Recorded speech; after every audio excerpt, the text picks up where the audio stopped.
12.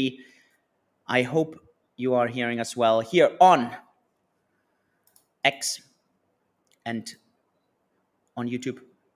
I hope everything is going well. I can see first people dropping in, so it should be fine. We have a few topics to discuss. I will keep the topics around last week, the shareholder dispute. I'll keep that to an absolute minimum. I think this was discussed enough. So I don't want to discuss this so much. I don't know if there are things that we need to address. I'll see if there's any questions or something. Then obviously I will address them. But on that, I want to talk about the productive things. I want to talk about stuff that we're launching this week on the company. I want to talk the markets. My goodness, we've seen setbacks. I want to discuss that, obviously. I want to discuss why this may be happening. I want to ask you, Fabio, if you listen to the Twitter space of Elon, Vivek, who else? Mr. Jones and Mr. Tate. I don't know if you listened to it. I did. Want to hear your thoughts on that. Yeah. And I don't know what other good parts we have. So let's dive in. First and foremost, how are you, sir? I assume it must have been hell on the community side over the past couple of days. Just an assumption. I know Farhad, he's also listening here on X, maybe also on YouTube. Thank you so much also for you. Obviously, everyone else, Ewald, Fabrizio, everyone on the community side, just doing an insanely good job. All the moderators. I know, tough few days. Yeah, indeed. I'm kind of a bit split in between. So everybody that is tuning in online, you can see my beard grew by size. So I didn't have time to shave. It was intense, of course, because so just to put some numbers on this, our volumes in many channels exploded by sometimes a volume of 10x. We even put some restrictions. We call that slow mode.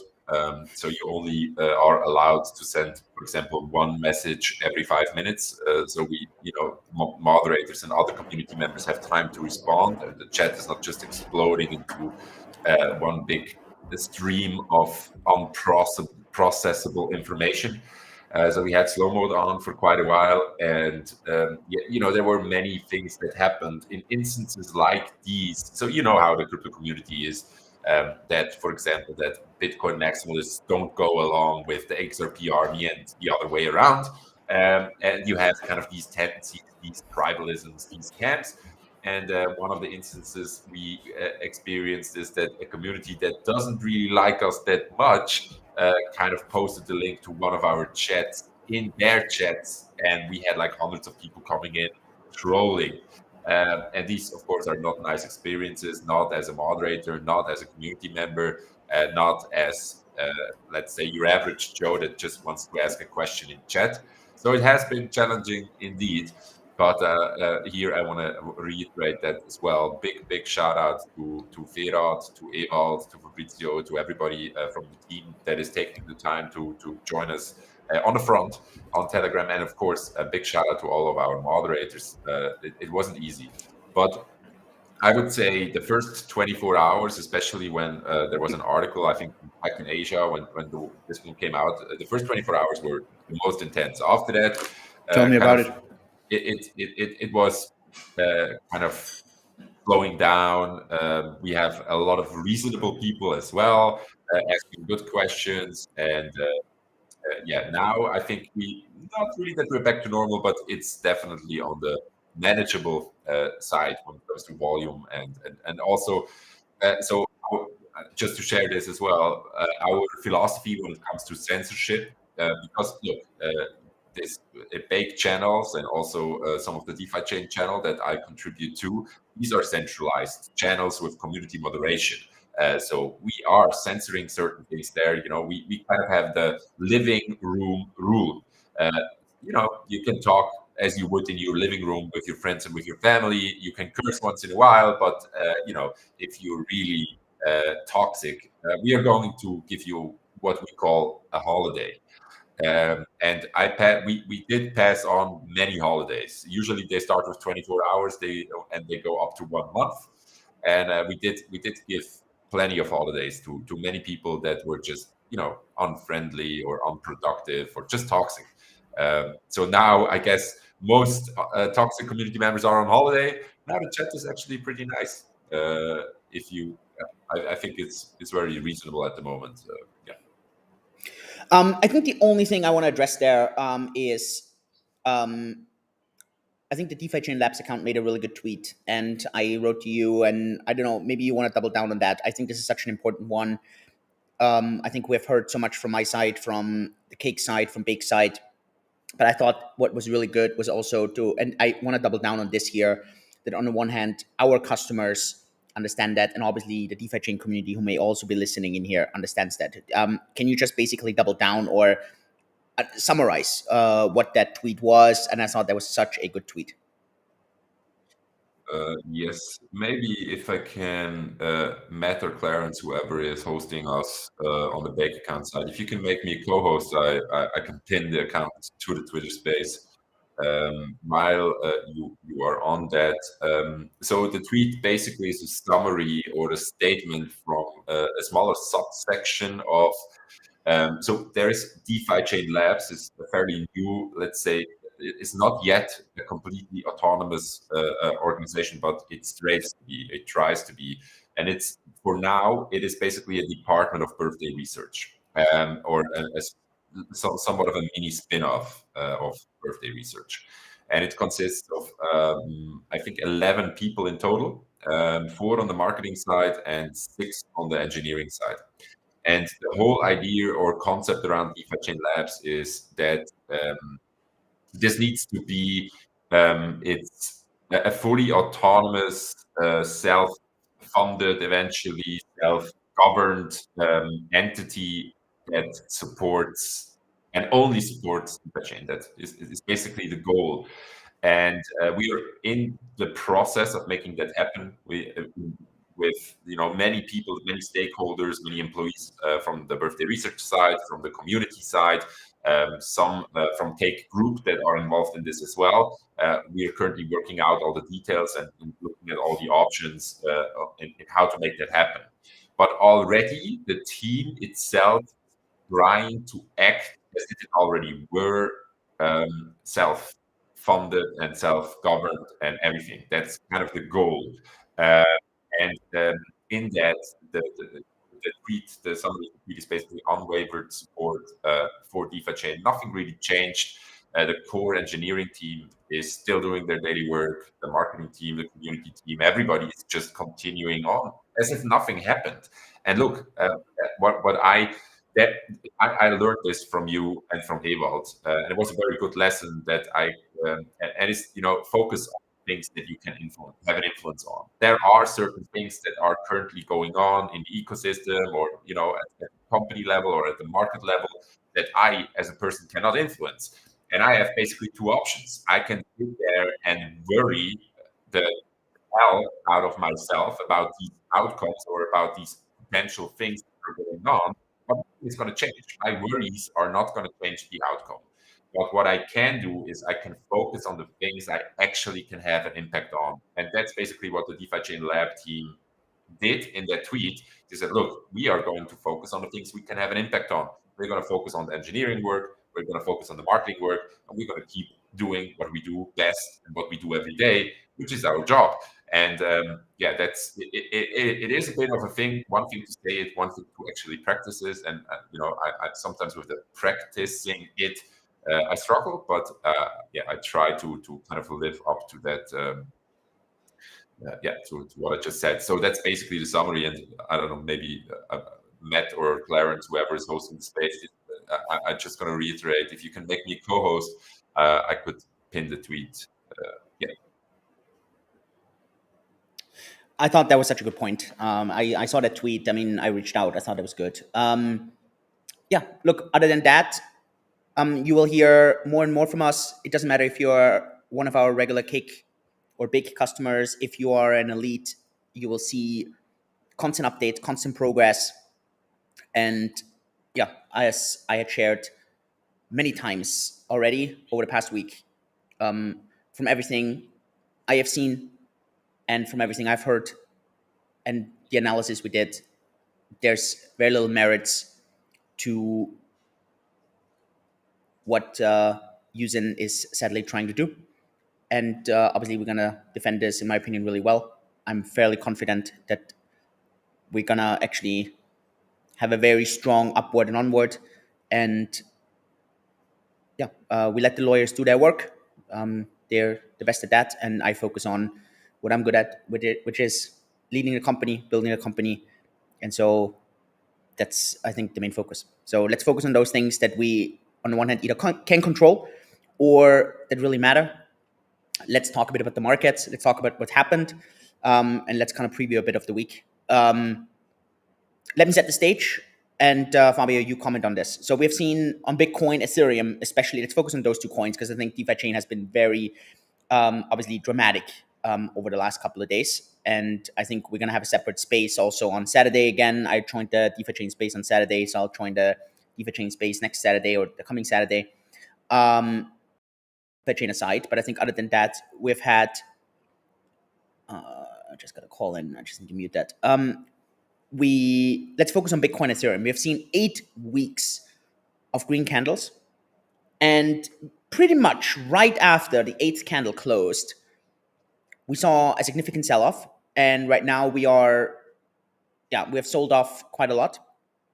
Bitcoin has, I think, gone under 41,000. Right now it's kind of fighting a bit above. How do you see this, Fabio? Where's this coming from? What are the reasons for that? Is this more of a breather and we're going to see actually the rally continue? Or was that the top? Was the 45,000, was that the top? And that was our buy the rumor, sell the news kind of thing.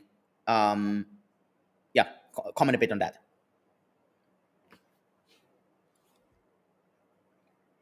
I haven't looked up when we had this 8-week period of green candles the last time, but it's very, very uncommon for Bitcoin, even in a bull market, in a bull run, to have 8 straight weeks of bullish price action. And many people experience being sidelined. Like I follow a lot of different accounts, and there was a great post from somebody, like when we were in the mid-20s range, everybody was calling for lower prices. You had a whole movement of people that were calling for 12K, 15K, your Doomberg, your Crypto Couple, your Gareth Soloway's, your even the poor the rich guy, rich dad poor dad guy was calling for 10,000 Bitcoin, and many more. There was a lot of people were waiting for lower prices, and after the prices began to increase in the direction of the 30K range, many were waiting for a correction. You get these 30% correction. The 2017 bull run was very famous, that it had these multiple, I think 6 30% corrections along the way. So everybody was like, oh yeah, I know how this works. I'm just waiting for the dip. If we get the 30%, I'm going to buy it. And we never got the 30%. We just kept on increasing and increasing. And that's a terrible feeling, of course, if you're underexposed or if you're sidelined completely. And I guess many people experience that. And eventually they give in to the FOMO and they buy at a higher price. And that may have, plus fueled by the spot ETF Hopium, that kind of got us up to the 44K range. We still haven't seen a 30% correction. This was a 10% drop, which is very, very common for Bitcoin. I was always on the correction camp. I was always on the we are a little bit too early on this. It's a little bit too much hopium, and I'm still in that camp. I still think a 10% correction, it could be more, and it would still be healthy. Is it the top, the local top? Not sure. I would give this probably. It all depends on one outcome, meaning, are we going to see a spot ETF in January? And I would say that we probably are going to hold price levels or stay around these price levels, maybe even going to increase them into January. And then it all depends on the outcome we are getting for the ETF. If we're not getting ETF, oh my God, it was the top, definitely.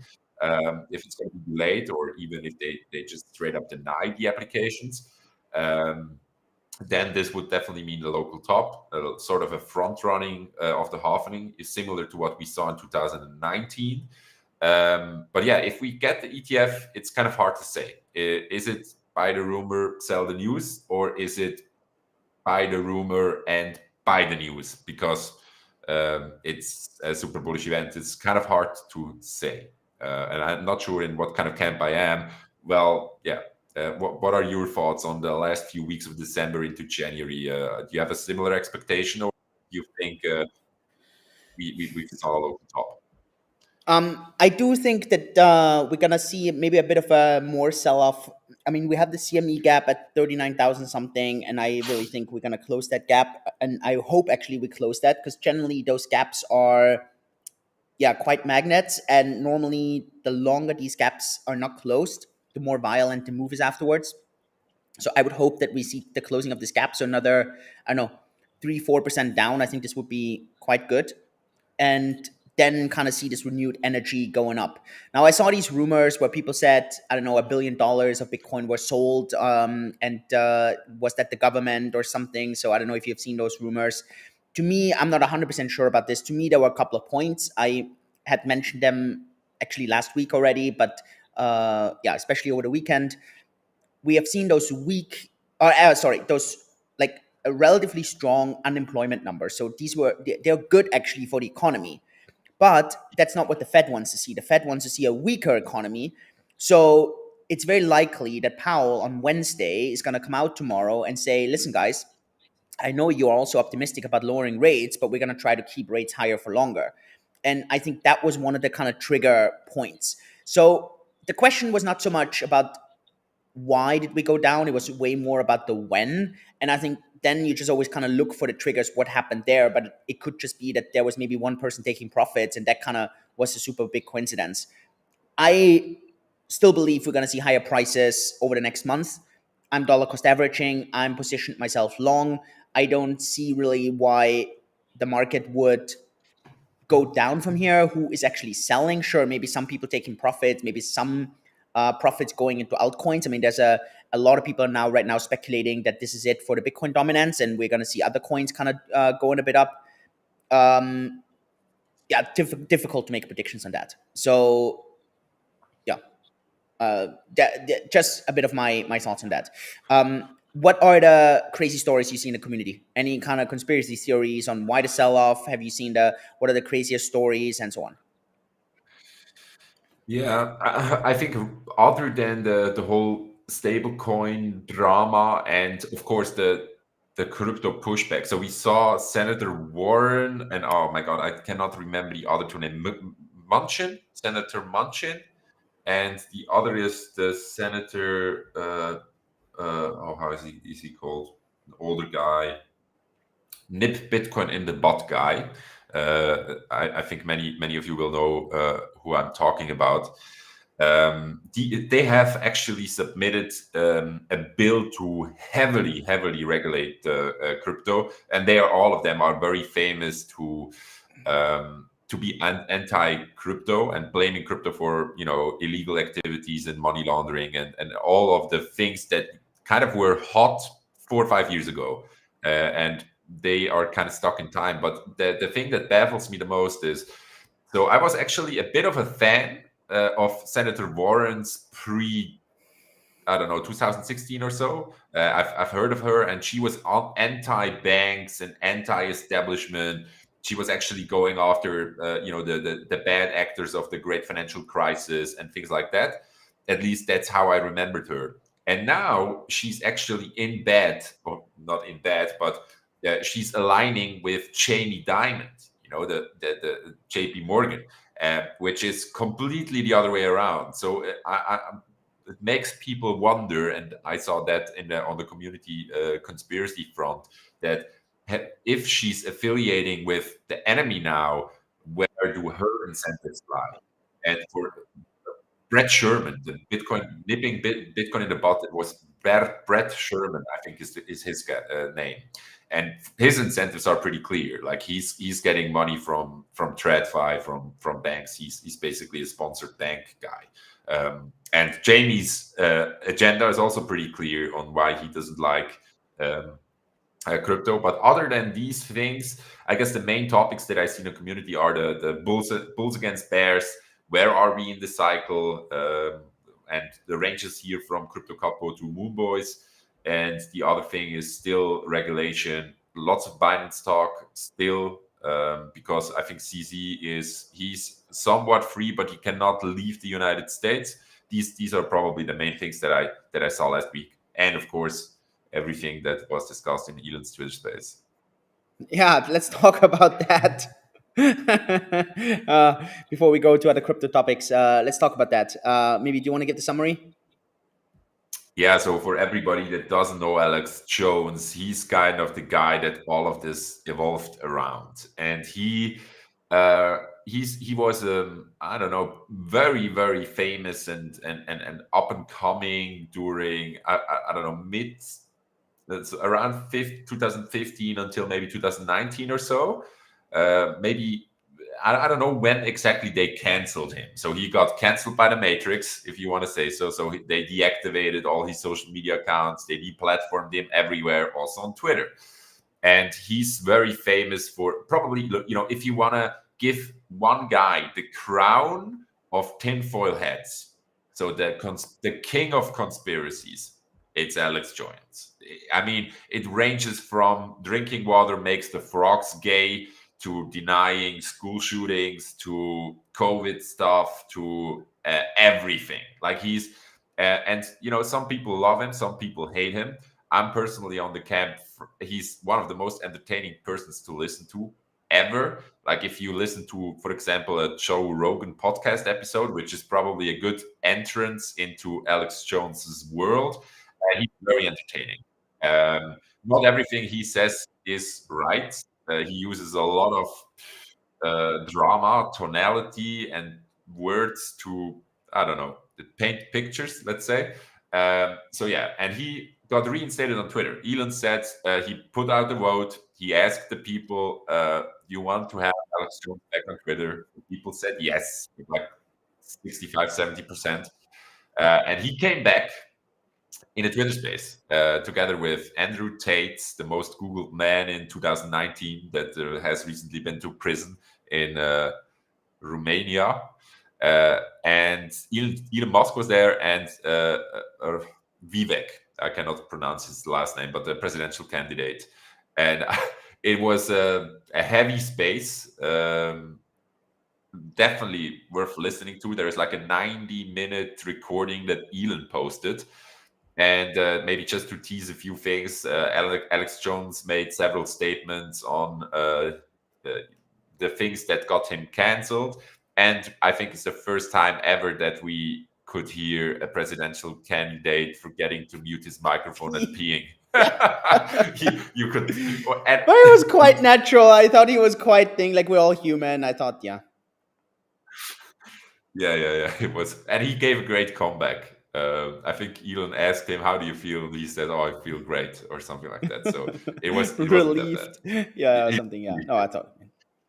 What did you think? What do you think about Alex Jones in general and his So comeback? okay, yeah. So I'm this typical person who has never watched probably more than 30 seconds of Alex Jones in my life, right? So all I know about Alex Jones is about what everyone else says, but not really what he said. To me, listening to him yesterday, I was a bit on, oh man, he just rambles on and rambles on and rambles on and rambles on and doesn't really get to his point. And he was like so rah rah rah. Um, yeah, I don't know. He's not the kind of person that I would kind of invest my time listening to. I don't know. I felt so. I listened to it actually this morning, and yeah, I don't know. I thought Vivek did a good job on the space. I felt. I mean, Tate has his phases where I really think, man, he has some really good truth bombs and some really good stuff that I can really relate to. And I mean, look, all of the men have massive respect from my side about how they handle the public pressure, how they handle all the hate that they get, and how they deal with that. Right? I want to give mad respect to that. I mean, I've been experiencing some over the past couple of days, and I feel like, man, like that little bit in comparison to them, right? They are like machines in comparison. So mad respect. But there's just a lot of things with Tate that I just that really doesn't resonate with me. And then there are parts where I'm like, wow, this is like so spot on. Uh, I don't know, Alex Jones. I feel he's just. I don't know. I'm just not. I mean, you know this, right? I'm not the conspiracy person. Like, I don't respond well to that, so I struggled there a bit. And I don't know. I would have loved Elon to kind of maybe share a few more things, not just his regular stuff. But I really want. I felt he was really trying to kind of keep himself out. Um, I don't know if you just want to hear like a bit of some craziness and stuff. I think it's definitely worth listening to. But I don't know if I had known all that afterwards, I probably would have listened to another 90 minutes than what I listened to. Just my thoughts. But I mean, on the other hand, I was glad I actually got to listen to Alex Jones for once ever, because yeah, then I'm not that person that like so many others who have an opinion but actually never listen to the guy. So that just a bit of my thoughts there. Yeah, I don't know. It would not be the guy that I get my news from, uh, Mm, personally, and yeah. he's probably, yeah, he's about the entertainment factor Mm, with both Andrew Tate and Alex Jones are very high, and if somebody wants to get to know Alex Jones a bit, how he is, I can definitely recommend one of the Joe Rogan episodes. I think he has been there 3 or 4 times in different settings. And it's definitely, if you just want to spend 2 hours listening to a guy rambling about everything, literally everything, uh, yeah, then probably recommended. what do you think about Elon kind of associating himself with these personalities? Do you think do you think that was a smart play? Do you think that's a tough play, dangerous play, or do you think it was just a very calculated play? How do you see this? Yeah, so I saw there is this one Elon fanboy account. I think it's whole Mars World Catalog or something. Many people, if you follow Elon Musk, you know the account. And this account actually pointed out that he's not aligned and thinks it's very bad that Elon aligns with, Andrew Tate's anti-establishment people. The question is, did Probably, he align though? I mean, I don't know. Like, I wasn't 100% sure if he was aligned, but more, yeah, associate. But okay, keep going. Sorry. yeah, he was very critical. If you listen to the space, Mm, especially at the beginning, he was really pressing and asking Alex Jones the hard questions, mm, which I appreciate. But yeah, is he associating with? Of course, the left and the traditional media is going to say of course. he is associating himself with, Yeah. because yeah, they spent 90 minutes together in a space talking about things. So like the dangerous thing currently is the polarization that we see going on everywhere. That yeah, if you're in a Twitter space with someone, you're basically already associated with Yeah. them. And that's maybe the danger of it. I think it's very healthy that we need to have this platform where you can say whatever you want. I think it's very important. We are living in a culture where everybody gets offended by everything. Like even here in the Twitter spaces, I don't really offend people, but still, I get messages that I was smiling too much when telling something bad, and that I cannot say this or I cannot say that. And I'm pretty nuanced in my takes. And I say, okay, this is my personal opinion or whatever, and I don't use strong words. And still, people get offended by almost everything. And Of course. especially if you have a reach like Elon Musk, or even like you, Julian, with 100,000 followers on Twitter, it's crazy. People get offended by everything. And like my personal philosophy, and this is what Elon Musk says as well, if you don't like something, just mute the account, do something else, listen to somebody else, instead of feeling offended by listening to somebody you're clearly not enjoying listening to. Yeah, so I don't really understand the world that we're in right now. And it kind of gets fueled by traditional media a lot. So I'm not sure if it's helpful or not. Yeah, but I like it. I like that Alex Did Jones you? is back. Do you, I think Ricky Gervais is the one who had this like picture of going on Times Square in New York, and then there's like this one billboard, I don't know, that advertises for a haircut or something, and then but you don't need a haircut, and then you go there and you just start shouting, and you're like, why, like, why are you offering me a haircut? Like, why? And so on, right? And so I can't remember exactly how he phrases it, but it kind of reminds me so much like you just, yeah, people just take so much offense in anything. I'm not even sure if they take offense. I feel it's more like, I mean, I posted this a lot of times. I think a lot, I mean, it's a Charlie Munger quote. I think a lot of this, the world is driven by envy, and crypto is so much about getting rich quick, and people have such a struggle with that. And I think that's where a lot of envy comes from. Yeah, just a bit of my thoughts. And tribalism and envy, yeah, definitely. Like I feel so much of crypto is currently is dominated by tribalism. And it's maybe, I don't know, I had several interesting discussions about this with a few friends of mine, and he like it's a crazy argument that he made, but I can understand where he's coming from. Like, and sorry, now I'm probably gonna offend people, but somebody that is, you know, a Bitcoin maximalist or an Ethereum maximalist or an XRP army guy, or that really associates him or herself with a community. 100 years ago, he would probably have been in church. You know, it's 100%. And if you deny that, I don't know, you probably don't understand psychology of tribalisms. But people are like, the times that we are living in right now, people kind of lack that sense of belonging and meaning, belonging to a tribe or to a group of people. And a lot of us, we kind of associate or kind of fill that gap in our online communities. And yeah, sorry if I offended you, by the way. It's true for 99%, but not you. Yeah. Yeah, no, of course. Couple of points on cake slash bake. Maybe also you want to talk a bit about DeFiChain, but I have a couple of points I want to point out and then see what you have. First of all, we posted the transparency report. We posted it for the second half of the year just because it is a bit late, and so it wasn't suitable anymore for Q3. Also, because if we now just talk about Q3, where I don't know, the world seemed to be absolutely okay for everyone, and then I think this would have been a bit weird. So we had to adjust, that transparency report a bit, and now we're calling it H2. There's going to be more of an entire review of the year than in the new year. So if you want to watch that, read that, then just take a look on this. You'll just see on goals, targets, up and onward.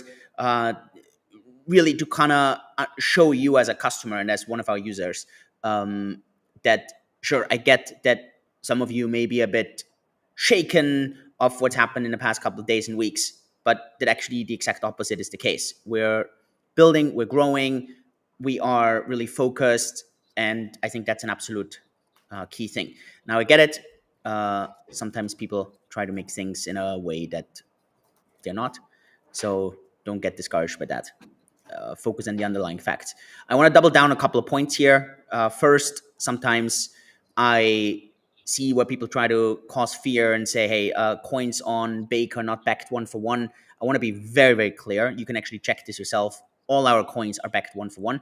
Now, look, if someone says, hey, I don't want to take that risk, I'm still going to withdraw. I have done this with other exchanges as well. Fair enough. Look, I don't want to break principles, but I just want to be doubling down on a couple of things, and that is really that we're financially strong, and every one of our coins is backed one for one. So, just really, really important to understand. So check out that transparency report. It also talks about obviously the MetaChain upgrade on DeFiChain. Talks about how we are implementing all those things, implementing new coins, implementing new tools, new ways. One of those things is especially this week. So if you're an elite, and we're running this special Christmas promotion where you can have the first months for free this month, we're also going to be looking for doing a promotion for existing elites. How we can do a promotion there. So let's see. We may have a nice surprise for you as well. One thing we're going to be launching is the so-called Alpha Desk. That's going to be exclusive for now for elites, just because we don't have the capacity to offer this to everyone, where we're going to offer so-called alpha ideas to our elite customers. So these are very targeted ideas where it's either access to an idea or access to a coin or a bundle or I don't know, a certain short-term kind of idea where you go long one thing, short another, you buy options, you sell options, all these kind of things. And again, it's always kind of centered around the same thing where we show the idea to you, we explain the narrative, and then you instruct us to execute. And that's going to be a very nice kind of, I think, path. And there's going to be a strong focus on that also in the next year, simply because I believe a lot of the ideas in crypto, I mean, some ideas can be very long term, sure, but then others, you just need to really have maybe not hours or days kind of time horizon, but maybe a couple of weeks. And they work really well. I mean, we have seen this. One of our bundles called the Innovator Bundle that we have on Bake has been doing extremely well, just because it has a lot of these ideas when it comes to GameFi and when it comes to AI, and it really plays into this Innovator Bundle. So these are just things that's going to play out really well. And you're going to see this actually this week for all the elites. And then next week, we're not going to have a Twitter space and YouTube next week, just because I think all of us are either traveling or we don't have good access to internet or something. So this may be the last Twitter space of the year, and then we're gonna start in January again. Also, let's cover the DeFiChain meetup that DeFiChain Labs is organizing. Let's make sure we cover that and what to expect there. Yeah, and then next week, if everything is according to plan, we're gonna actually you should be noticing quite some cool stuff in the app and on the website, and that's for everyone. So stay tuned on that. That's going to be quite cool. You're going to have some nice new options, some nice new ideas, and that's just really for you to see. We're growing. We're not stopping. It's up and onward. So these are just a couple of points that I wanted to make here. On the DeFiChain side, Fabio, do you want to bring out a couple of points here? Then also maybe the DeFiChain meetup that you guys organize. I will also be there, but maybe you want to mention a couple of points there. Yeah, sure. So for the planning, I just checked. It's probably going to be 3 weeks break. So the next Twitter space probably is going to happen 9 of January After the DeFiChain 2024. meetup, yeah. Mm-hmm. Exactly. And also maybe from noteworthy mentions, we have a community member, BTC Bacon, that is organizing weekly Twitter spaces on Saturday in English. Great spaces. We had one last week, and we kind of want to make this a weekly thing. It's not organized by Julian or by myself. Both of us are taking part in those spaces, though. It's around midday time for Europe. I think 1 p.m. Ish. Yes, because it's 8 p.m. my time. Yep. Exactly.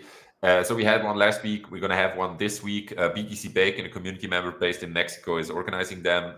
He's a great moderator, and if you want to talk DeFiChain, I would urge you to join these spaces. And there's actually 2 spaces. So we have a weekly one that is happening on Monday evenings. That's organized by Bene, by Paddy, and by Mark. Also community members based in Europe. These spaces are in German, and they're every Monday, 8 o'clock European time, Central European time in German. And so 1 o'clock Saturdays are English-speaking spaces. I don't know if they are going to happen during Christmas time. I hope they are, and I'm personally going to be joining as many of them as possible. So, and regarding the event that we are organizing in January, so this is the 7th of January next year, there is a community get-together morning, and I have some fantastic news and maybe some bad news for some of you. But the fantastic news is this is sold out. So we have 199 tickets that sold out, I think, within 11 or 12 days, which is great, meaning there are still a lot of Europeans that are interested in meeting up, coming together, even in a bear market or in times like these, which makes me super excited. If you don't have a ticket yet, we are probably going to give away 1 or 2 in the last week of December or in the first week of January. Or you might want to just, try your chances on Twitter or on Telegram. There are a few community members I know for a fact bought multiple tickets, maybe in the hope that they can, sell or give them away. And I also have 1 or 2 tickets um, personally that I could give away. So there Man, he are snatched himself some special access passes, you know? yeah, just in case, because how always it's always like that. I have a handful of people. I desperately want them to be Huh? there, and so I made some reservations, and I'm gonna give a few tickets away. So yeah, the event itself, as I said, it's going to happen in Munich. We have 199 people there. Why 199? Because in Munich or in Germany, I don't know which, if it is the province or the state that make this rule, but if you have an event above 200 people, you need to fulfill all kinds of weird regulations. And you are exempted if your event is 199 people. The only regulation that we kind of need to follow are the fire safety whatever, so no more than 199 people can be in that room at one point. My god, I looked into German regulation. They're crazy, not even not just when it comes to energy politics and other things that the world kind of sees, but like even the nitty gritty small details, like organizing an event with 200 people, there are a ton of regulation when it comes to these kind of things. So yeah, I try Welcome to to Germany. follow. I try to follow all of them, and yeah. So sadly we cannot print more tickets. We're not a central bank. Is that gonna be the biggest DeFiChain meetup the community ever organizes? Yeah. I'm pretty sure. So I don't want to claim it without actually knowing 100%. But we have many of you might know, but DeFiChain is the main sponsor of NFC. NFC is the National Fighting Championship, which is the biggest fighting organization in Germany. They're like the pendant to the UFC. UFC is an American-based organization. And DeFiChain is one of the main sponsors of NFC. And we had many events. That's Bene, DeFiChain Epic, that is organizing and kind of submitted the community proposal to start this up. And he's organizing with every fight they have. He gets a few free tickets, and he's kind of organizing local events, sometimes in Munich, sometimes in Essen, sometimes in, I don't know, Düsseldorf, or many different German cities. And I think there were also around 100 people, maybe even more than 100 people joining these events and participating together. And with these events, they're also organizing other community related activities around that. So I don't want to claim the crown, but it might be. It's definitely solely focused. We have 9 speakers coming, or 10 speakers even, that are presenting something in and around DeFiChain.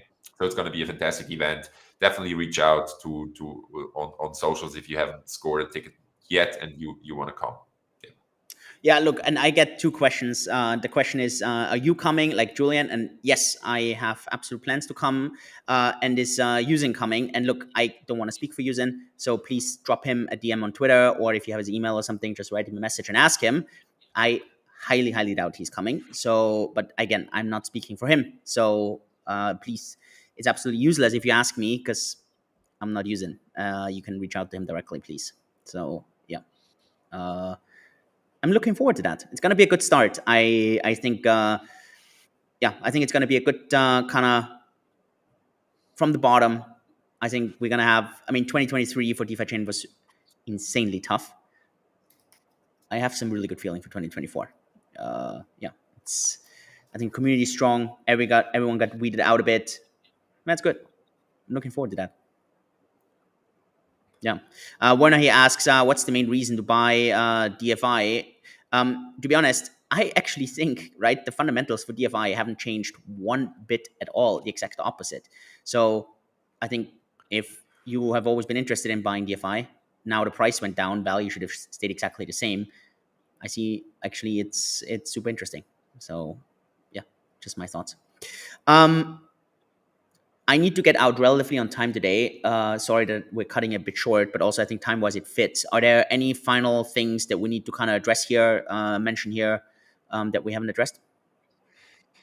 I guess just one special thing besides mentioning that everything is recorded. Apple You can get this everywhere. As you mentioned, we do this on a weekly basis, just not the next 3 weeks. So last weeks of December and the first week of January, we're skipping it. Let's call this a Christmas break. And we're going to pick this up in probably 9 of January next year. One thing that I just want to leave you guys with, sometimes, especially in times like right now, try to get a break from social media, spend some time with family and friends, really enjoy the Christmas times. And with that said, Merry Christmas. I know we're a bit early, but Merry Christmas to all of you. And let's start the new year. 100%. It was an absolute roller coaster of a year. So thank you everyone who's still with us, who's supporting us. We will not let you down. We will be fighting for you, believe me.